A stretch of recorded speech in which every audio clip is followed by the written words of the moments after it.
कालभैरव पूजन कसे करावे, काय करावे या संदर्भात माहिती दिलेली आहे।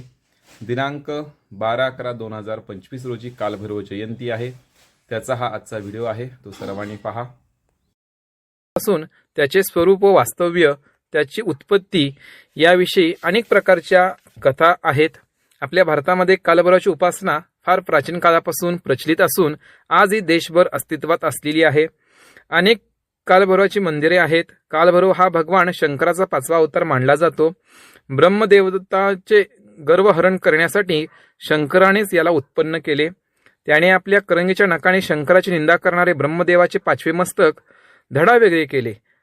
कालभैरवास क्रोधभैरव, चंडभैरव, प्रचंड भैरव, रूरभैरव, उन्मत्त भैरव, अहंकार भैरव आणि सहार भैरव या नावाने ओळखले जाते।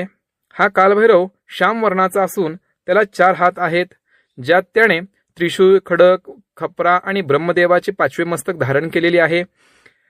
काही ग्रंथामध्ये असंही आढळतं की मोरपीस हातात धारण केलेला आहे व वाहन त्याचा कुत्रा असून त्याची वेशभूषा भगवान शंकरांनी सारखीच आहे, असं काही ग्रंथामध्ये आहे। तरी काही ग्रंथामध्ये आहे की कालभैरवाचे वास्तव्य नेहमी स्मशानात असते। तो भूत, पिशाच, मुंजा, वेताळ, खवीस व योगिनीचा अधिपती मानला जातो। तो आपल्या भक्तांचे सदैव रक्षण करतो। जो मनुष्य यथाशांती श्री कालभैरवाची भक्ती करतो किंवा कालभैरवाचे अष्टक किंवा कालभैरवाचे नामस्मरण करतो, त्या भक्तांच्या पाठीशी असतोच कालभैरव। फक्त एवढंच आहे की कालभैरवाची जी जर तुम्ही श्रद्धा किंवा कालभैरवाची जे काही उपाय आहेत तुम्ही जर करत असाल तर नित्यनेमाने प्रामाणिकपणाने करणं खूप गरजेचं आहे।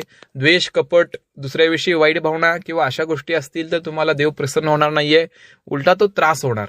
तर जो मनुष्य कालभैरवाची भक्ती करतोय तो प्रामाणिकपणे असावा व प्रामाणिकपणाने श्री कालभैरवाला शरण गेलं तर कालभैरव हा 6 महिन्यामध्ये दर्शन देतोच किंवा त्याची विभूती किंवा चमत्कार हा दिसतोच।